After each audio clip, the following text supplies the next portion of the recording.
கண்கள் என்னும் சோலையில் காதல் வாங்கி வந்தேன். வாங்கி வந்த பின்புதான் சாபம் என்று கண்டேன். என் சாபம் தீரவே நீயும் இல்லையே. என் சோகம் பாடவே ராகம் இல்லையே. பூவும் வீழ்ந்து போனது, காம்பு என்ன வாழ்வது, காலம் என்னை கேள்வி கேட்குது. கேள்வி இன்று கேலியாகி போனது.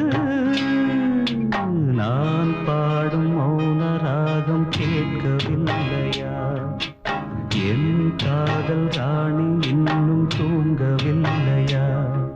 கண்ணீரில் உன்